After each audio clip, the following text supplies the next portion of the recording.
Conselho Ministro altera quadro compromissos nebe anexa à resolução Parlamento Nacional com o movimento indivíduo.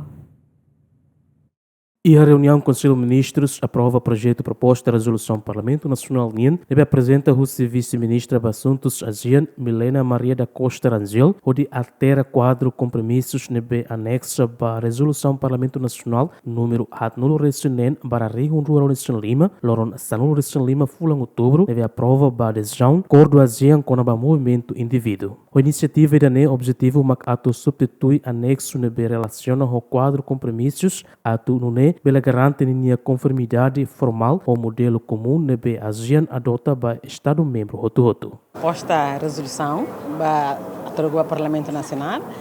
com a tem compromisso para bolo acordo ira para circulação de pessoas singulares, né? Para profissional serve que halo business que ba mai e antes ita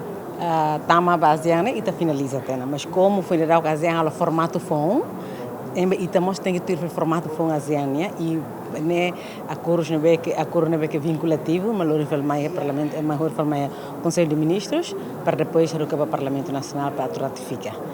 Bilateralmente, ita halo negociação rotuqueiras. Estado membro rotuqueiras, dança nulo, e foi na sei corberua que é Parlamento Nacional e a Comissão B, ao lori ba apresenta ona e acordo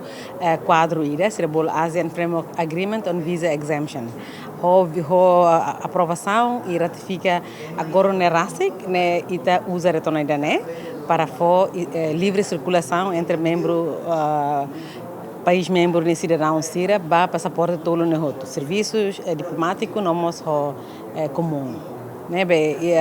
daqui mais nada que o Parlamento Nacional se convida para a plenária para depois ratifica depois se promulga né be irane finaliza agora livre circulação ita bele ba raina bere sempre ter visto benefício ida makirane hatom botel seruta. Além de Conselho de Ministros delibera e aprova a proposta e apresenta o vice-ministra de Assuntos ASEAN com a designação naran Atauru Ramelau no Oekusi, para espaço sirene atribui para Timor-Leste e a sede ASEAN e a Jakarta, Indonésia. Ader Jimenez, GMN.